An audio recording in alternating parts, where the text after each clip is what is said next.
자, 가정의 달 5월입니다. 오늘은 어린이 주일입니다. 우리나라는 원래 어린이나 여자를 무시하는 그런 사회였습니다. 유교의 전통은 철저하게 아이들을 무시했는데 특히 남존여비 사상에 매여 있었습니다. 그래서 참으로 여자들에 대한 활동 반경이 무지 좁았습니다. 한 사회학자가 지나간 19세기를 여성을 발견한 시대라고 세기요, 20세기를 어린이를 발견한 세기요, 21세기를 노인을 발견한 세기다라고 될 것이라고 얘기를 했습니다. 어린이를 발견한다는 것은 무슨 말씀입니까?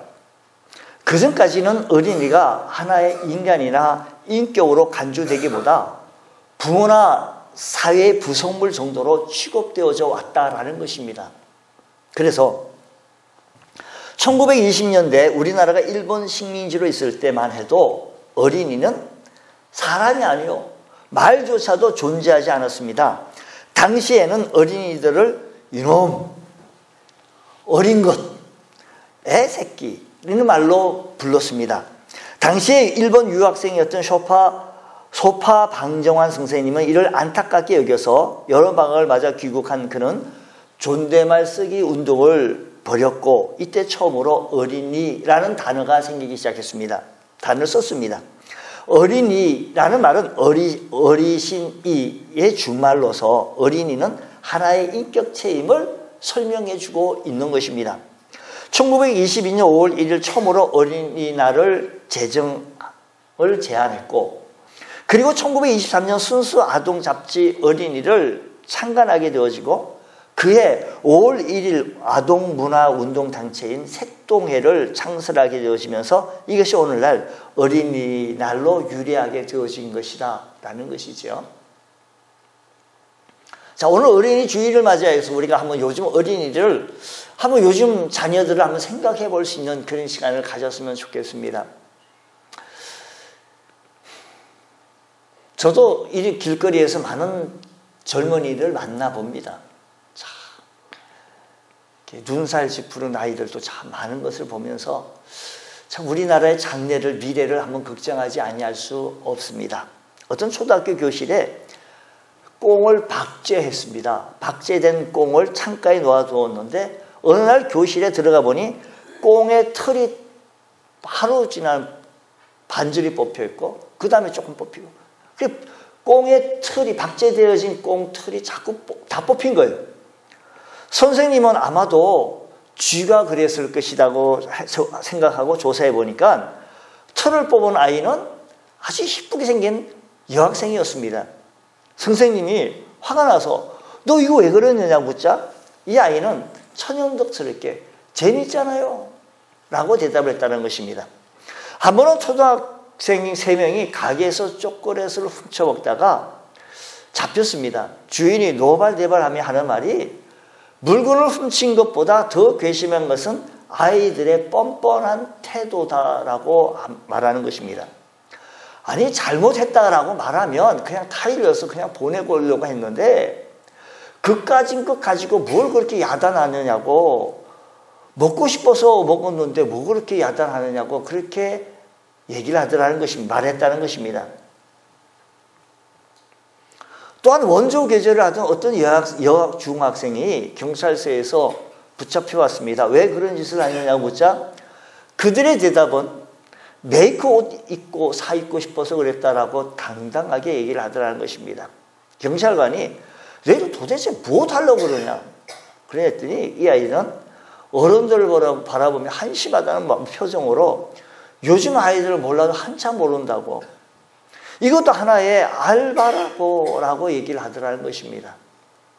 그러나 더 심각한 것은 아이들의 부모였다는 것입니다.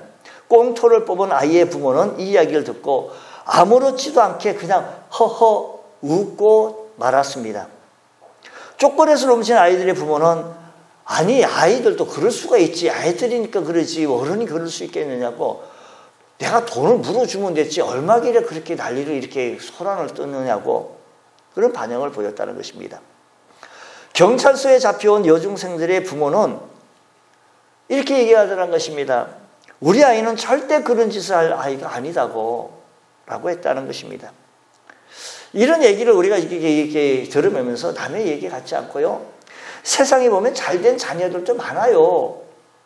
훌륭하고 똑똑한 자녀들도 참 많습니다. 그러나 잘못된 자녀들도 있다라는 것을 전제하면서 우리가 오늘 함께 읽었던 사무엘상 2장 전체를 바라보면 잘못된 가정의 자녀, 잘된 가정의 자녀의 이야기를 펼쳐지고 있기에 오늘 이 말씀을 본문으로 삼고 여러분들과 함께 같이 은혜를 나누려고 합니다. 먼저 한 가정은 엘리 제사장의 가정인 것입니다. 제사장의 가정은 이스라엘의 명문 가정이었습니다. 제사장의 가정으로서 온갖 영적 공급과 육적인 축복을 받을 수 있는 가정에서 자란 그의 엘리 제사장의 아들 둘이 있었는데 흠니, 비느하스라고 하는 이름입니다. 두 아들이 있었습니다. 그런데 이 두 아들은 하나님의 축복 속에서 자랐지만 불행한 인생으로 막을 내리게 되어집니다. 그들은 말씀드리겠지만 하나님의 재물에 대한 관심만 뿐이었고 성전에 수종드는 여인들과 동침하고 나중에는 법궤를 사용할 줄 몰라 전쟁이 일어났을 때 이 법궤를 무기로 가지고 나갔다가 전쟁에서 흠니와 비느하스가 죽고 맙니다. 이 소식을 들은 엘리 제사장은 의자에 앉았다가 너무 기겁하고 너무 깜짝 놀라서 의자에 떨어져서 목이 부러서 죽습니다. 그의 아내 부인은 이가봇이라고 아이를 낳다가 죽습니다. 우리는 한 가정의 종말, 나아가 한 민족의 종말을 이 사건을 통해서 보게 되어지는데 근데 이 불행이 과연 어디서 오게 되어지는가 그거 원천을 좀 알아봐야 합니다. 그 원천은 뭐냐면 엘리 제사장에 있었다라는 것입니다. 오늘 내가 마음대로 우리는 우리 마음대로 내가 스스로 내가 마음대로 살아갈 수 있지만 그 결과에 대한 책임은 내가 져야 합니다. 또 한 가정 얘기는요. 한나의 가정입니다. 한나의 가정. 아이를 낳지 못하여 괴로워하며 아파하며 하나님 앞에 울며 기도하며 하나님 앞에 간구했더니 하나님께서 그에게 은혜를 주셔서 사무엘 아들을 주었는데 이 사무엘을 통해서 사사시대와 왕정시대를 넘어가는 큰 역사적인 사람으로서 사무엘은 기도의 사람으로서 이스라엘의 한 획을 걸 수 있는 훌륭한 인물이었으며 그리고 이스라엘 사람들이 신앙적으로 결단하며 살아갈 수 있도록 큰 영향을 주는 인물이 사무엘이었으며 그 사무엘을 통해서 이스라엘의 아주 훌륭한 왕 다윗 왕을 발굴해낼 수 있는 그런 귀한 은혜의 역사가 이스라엘의 한 획을 볼 수 있는 역사의 한 분기점을 만드는 사무엘을 등장시키는데 그 등장시키는 배우에 누가 있었더라? 한나가 누가 있었더라? 한나가 있었다라는 것입니다. 우리가 항상 이 말씀을 들을 때는 우리 말씀에 좀 집중해서 말씀을 따라가 보자고요. 오늘 지금은 창세기 잊지 말고 우리 사무엘상 2장에 있으니까 사무엘상 2장에서 쭉 우리가 함께 같이 흘러나가는 시간을 한번 좀 가져보자는 것이죠. 자, 우리 가정의 자녀들은 어떻게 하면 잘 될 수 있을까? 자녀가 잘 되기를 부모가요. 안 바라는 사람이 있으면 손 들어보세요. 없잖아요. 자기 자녀가 자기 새끼가 잘 되기를 바라는 사람이지 안 되기를 바라는 사람이 이 세상에 어디 있겠습니까? 자녀가 잘 되는 비결 그렇게 원한다면 하나님 말씀을 우리 한번 해보자라는 것이죠. 오늘 어린이 주일을 맞이해서 우리가 이 원리 방법을 한번 제시해 보겠습니다. 많이 있지만 압축하고 또 압축해서 세 가지로 한번 나눠보려고 하는데요. 먼저 우리의 자녀들을 하나님을 존중히 여길 줄 아는 자녀로 만들어 보자라는 것입니다. 한 번은 두 아들이 사복고시에 합격한 분이 신문에 났습니다. 이분은 작은 시골 교회 장로님으로 섬기시는 분이신데 아들만 6형제를 두었답니다. 다섯째 아들은 행정고시와 공인회계세 시험에도 합격했고 막내는 사복고시에 합격했다는 것입니다. 너무 귀감이 돼요. 기자가 자식들이 그렇게 잘된 비결이 뭐냐고. 그때 그 김진성 장로님은 어려서부터 자식들에게 한번 공부 잘하라고 재촉해 본 적이 없다라는 것입니다. 그저 주님 바라보며 신앙생활 열심히 할 것을 당부했고 우리 부부는 아이들 위해 기도의 본을 보이면서 늘 기도하면서 했더니 기도의 제목들이 이렇게 이루어지게 되어진 것이라고 얘기를 했다라는 것입니다. 여러분 자녀가 잘 되기를 원하십니까? 여러분 자녀가 큰 인물 되기를 원하십니까? 아이들에게 신경 쓰는 것보다 더 큰 신경을 여러분 하나님께 한번 신경 써 보십시오. 하나님이 상급이고 하나님이 방패이십니다. 자녀를 학교 석차로 평가하지 마십시오. 신앙으로 평가해 보십시오. 그렇다고 한다면 우리들의 부모가 우선순위가 바뀌어져야 하겠습니다. 자녀 우선순위는 좀 바뀌어져야 합니다. 그러면 자녀도 우선순위가 바뀌어질 것입니다. 우선순위를 분명하시기 바랍니다. 자녀가 잘되고 자녀의 미래가 보장받는 길은 여호와를 경외하고 하나님을 존중히 여길 때 하나님도 우리를 존중히 여깁니다. 잘 안 믿어지십니까? 성경이 그렇게 말씀하고 있습니다. 자, 29절부터 한번 보겠습니다. 29절. 한번 스크린의 도움을 받아서 여러분 성경을 좀 찾으실 때 미리 좀 더디다 그러면 제가 오늘 또 주보에 몇 페이지라는 것을 제가 누락시켰는데 제가 깜빡했는데 성경을 미리 오시면 주보를 보시고 찾아 놓으시든지 좀 성경 훈련을 많이 하셔서 어디에 뭐가 있는지 다 이렇게 잡았다면 성경을 잡았다면 뭔가 알 수 있든지 훈련을 하시든지 하셔야 합니다. 어쨌든 우리에게 하나님께 감사한 것은 우리 교회 풍성한 교회는 성경 찾는 데는 너무 빠르다. 늘 감사하게 생각해요. 이 말씀이 늘 감사하는 마음으로 좀 이어졌으면 좋겠습니다. 29절부터 보겠습니다. 너희는 어찌하여 내가 내 처소에 명령한 재물과 예물을 밟으며 내 아들들은 예물을 밟으며 내 아들들을 나보다 여기 나보다 나가 누구죠? 하나님. 하나님보다 더 중히 여겨. 그러니까 이 엘리 제사장은요 하나님보다 누굴 더 중히 여겼다? 아들들을 더 중히 여겼다는 겁니다. 그러니까 하나님이 이 모습 보니까 얼마나 가슴이 아파요. 하나님 지금 말씀하신 거예요. 어째 너는 너 자식들은 너 처소에서 명령한 내 재물과 예물을 밟으며 네 아들들은 하나님보다 더 중히 여겨. 더 귀중히 여겨 있느냐. 하나님은 어떻게 하라는 거예요? 하나님을 더 귀중히 여기라는 거잖아요. 아멘입니까? 하나님을 더 소중히 여겨야 된다는 것이잖아요. 우리가요. 여러분 우리가 하나님 좀 더 소중히 옆 사람 뭐 이렇게 얘기해요. 하나님 더 소중히 여기세요. 집사님 해요. 옆 사람 한번 해요. 하라고 안 하시면 한번 해요. 하나님을 더 소중히 여기세요.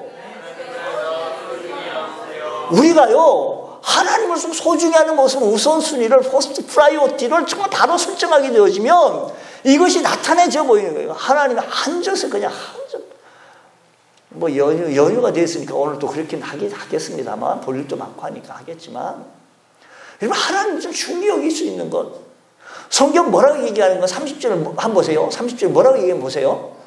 그러므로 이스라엘 하나님이 나 여호와가 말하노라. 하나님 진짜 말하는데요. 내가 전에 내 집과 내 조상의 집이 내 앞에 영원히 행하리라 하였으나 이제 나 여호와가 말하노니 결단코 그렇게 하지 아니하리라. 뭐라고 얘기하냐. 아주 중요한 여기서부터요. 나를 존중히 여기는 자를 내가 어떻게 해요? 하나님께는요. 하나님께서 하나님을 존중히 여기는 자를 하나님께서는 우리들을 존중히 여기겠다는 거예요. 그러니까 내가 먼저 하나님을 존중히 여기고 자녀들에게 하나님을 끔찍히 여겨야 돼요. 그래야 하나님이 나를 끔찍히 여기지 않겠습니까? 예수 믿어도 별거 없네. 예수를 어떻게 믿었어요? 예수를 정말 끔찍히 존중히 여기면서 믿었느냐고요. 주를 사랑하는 마음은 뜨거운 마음이 내 가슴 속에 나타나야 되지 않겠습니까? 불같은 마음이요. 주님 사랑하는 마음이 나타나게 되어질 때 주님을 존중히 여길 때 우리 하나님께서 나를 사랑하고 나를 존중히 여긴다는 것입니다. 그런데 엘리 제사장 부모가 아버지가 그렇게 하지 못하고 있으니 아이들이 오죽하겠습니까? 하나님을 무시하죠. 불량자가 되어져서 악한 행실을 쫓고 있는 것. 성전에서 죄를 짓고 여호와의 제사를 멸시하고 아버지 책망을 무시하고 여기 말씀 보게 되어지면요 12절, 17절, 22절, 25절, 29절, 30절 계속해서 엘리 제사장 아들들의 아주 낱낱이 얘기해요. 뭐를 얘기하냐면 하나님을 알지 못했어요. 제사장의 아들들이. 여러분 그럴 수 있느냐고 여러분도 하겠지만 이 말씀 우리 말씀 한번 받아보자고요. 여러분 우리가 얼마나 하나님을 알고 있습니까? 하나님 마음을 얼마나 아픕니까? 하나님 아프시겠다. 하나님 마음을 얼마나 이해하고 알겠습니까? 알지 못했고 또 하나님의 제사를 멸시했어요. 여러분 우리 가운데 하나님 제사를 멸시하는 분이 있으십니까? 아니 말을 좀 바꿔보겠습니다. 예배를 멸시하는 것. 예중을 그냥 어떤 분 신방을 아유 자매님 지난주 교회 못 오셔서 안타까운 마음으로 이렇게 신방했습니다. 아유 목사님 자꾸 신방하지 마세요. 예배 가게 생겼으면 교회 가게 생겼으면 가고요. 가지 못하게 생겼으면 못 가게 되어 지금 그런 줄 아세요? 내가 다 생각이 있는 사람이지. 여러분 너무 쉽게 그렇게 하지 말자는 거죠. 우리의 우선순위, 우리 생활 그 패턴을요. 하나님 우선으로 하나님을 존중히 여기며 하나님 제일로 살아가게 되어질 때 내가 그렇게 하게 되어 자녀들도 그렇게 하게 되어진다는 것입니다. 제가 알고 있는 한 권사님입니다. 제가 정말 너무 잘합니다. 너무 이 권사님 나한테 무슨 얘기 다 이메일로도 막 얘기하고. 근데 이 권사님의 자녀가 하나님께서 은혜를 주셔서 축복해 주셔서 그 아들이요 카이스트 우선 선발로 아주 최고의 성적으로 입학했어요. 그러니까 좀 공부 좀 잘했어요. 근데 아이가 기독교 동아리에 가가지고 그 아이는 이래요. 왜 동아리에서 대학생들 술 먹는 동아리, 무슨 담배 피는 동아리, 이런 동아리가 좀 싫어진다는 거예요. 가까이 어울리기 싫다는 거예요. 기독교 동아리 모여가지고 주먹밥을 만들어가지고 새벽 일찍 어디 서울역 같은 데 가서 주먹밥을 막 나눠주고 막 이러는 거예요. 그 부모가 너무 잘 믿는 것을 보고 두려워하는 거예요. 두려워하는 거. 이 상담 내용이 이거예요. 이 권사님이 얘기가 너무 잘 믿는 거예요. 그냥 카이스트가 대전에 있는데 어머니는 서울에 전화 와서 할렐루야! 우리 어머니 지난 주일날 교회 잘 다녔어. 기도 응답을 받았습니까? 이런 식으로 묻는 거예요. 전화하면. 그러니까 이 아이가 어떻게 너무 잘 믿는 것 같아가지고 너무 불안해하는 거예요. 두려워하면 안 됩니다. 잘 믿도록 해요. 그 이후 그 아이는 의학 전문대학교 이렇게 진학을 해가지고 아주 지금 공부 열심히 합니다. 하나님께서 하나님을 잘 믿는 것을 두려워할 거고 잘 믿도록 인도해야 합니다. 사람들은요 교회 생활하는 것을 낭비라고 해요. 야 네가 지금 고등학교 3학년인데 고3인데 어떻게 교회를 갈 수 있느냐. 강남 애들 봐라. 강남 애들 어떻게 교회 가느냐. 밤 12시가 넘어서 다 불 꺼진 밤 봤냐고. 쪼입니다. 쪼아. 교회 생활 낭비해서 아예 그냥 같이 학생 예배 그냥 우리 예전에 제가 학생회 지도할 때 그냥 뒤에 앉아 있어요. 그냥 예배 왔다가 뒤에 앉아 같이 예배 드리고 같이 가는 거예요. 아이가 예배를 드리는 것을 너무 낭비라고 생각하지 말고요. 신앙생활에 우선순위를 두면서 우리가 우선순위를 하나님을 존중하고 하나님을 중히 여길 줄 아는 우리 믿음의 성도 되어질 때 축복받는 자녀, 축복받는 가정이 되어질 줄로 믿습니다. 성경이 말씀하셨기에 그래요. 또 뿐만 하나님 자녀가 잘 되는 길은 하나님 잘 섬기는 겁니다. 여기 지금 사무엘은 한나가 에봇을 입고 하나님을 섬겼다라고 말하거든요. 하나님을 섬겼다. 18절 말씀 그렇게 얘기해요. 하나님은 어떻게 섬겼어요? 사무엘이 아이 사무엘이 어떻게 섬기는 거 아니에요? 이 말은 무슨 말인가 하면 하나님 앞에 예배를 잘 드렸다라는 거예요.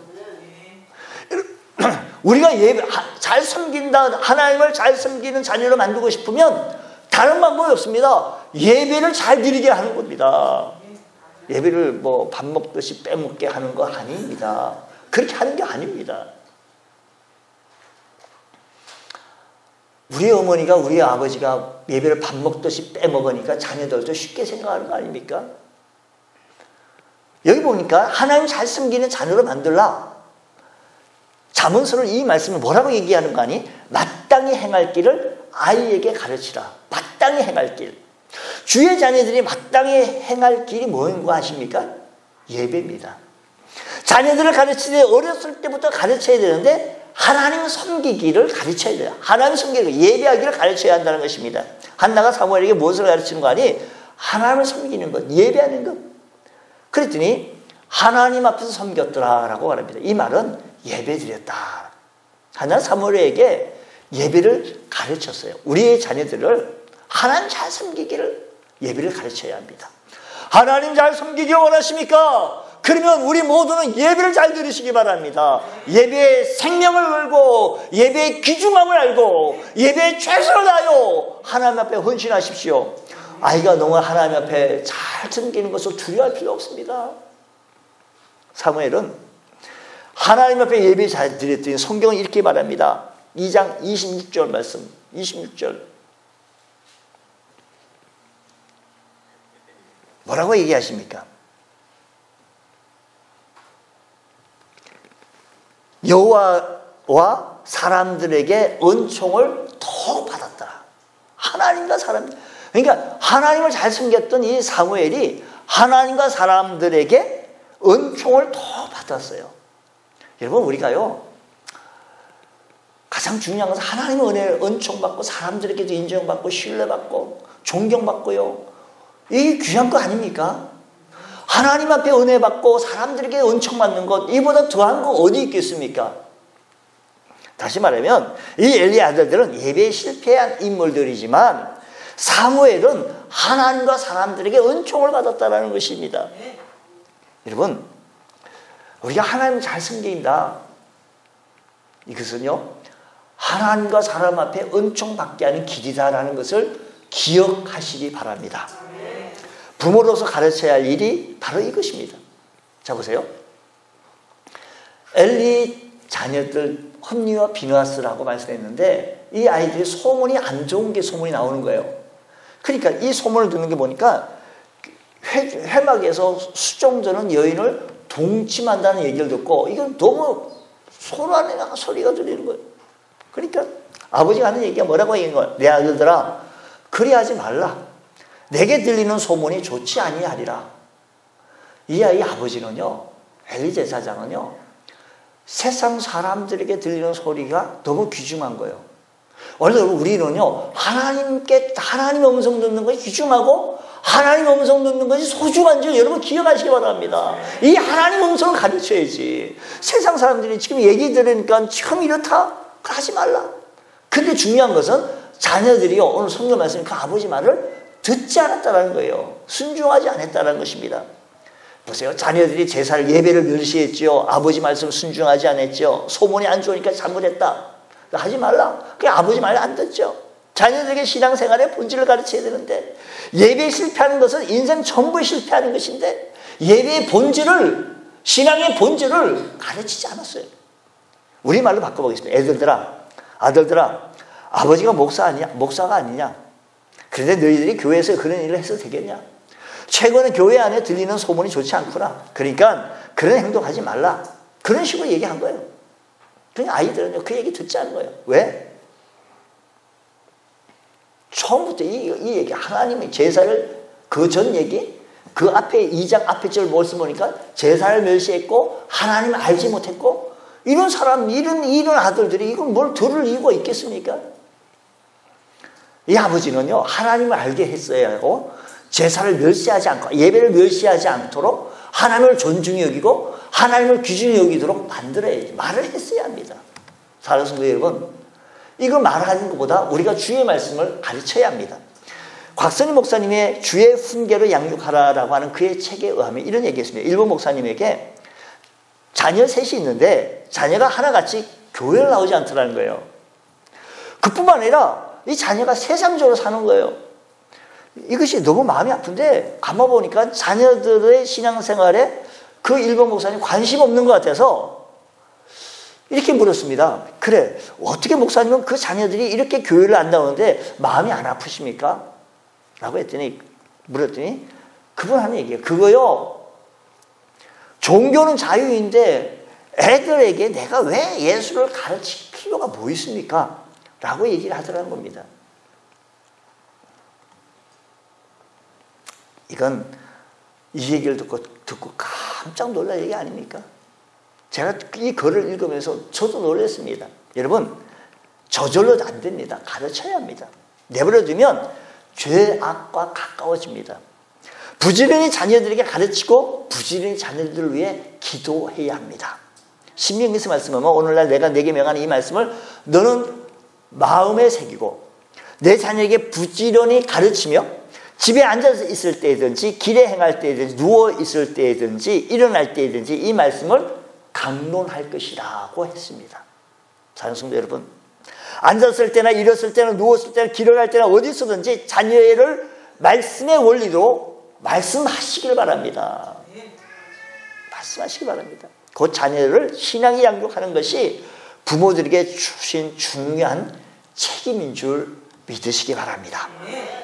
저는 신앙적 가치관을 가진 자녀가 잘 되려면요, 가치관을요, 신앙적으로 가치관을 바꿔 놓아야 합니다.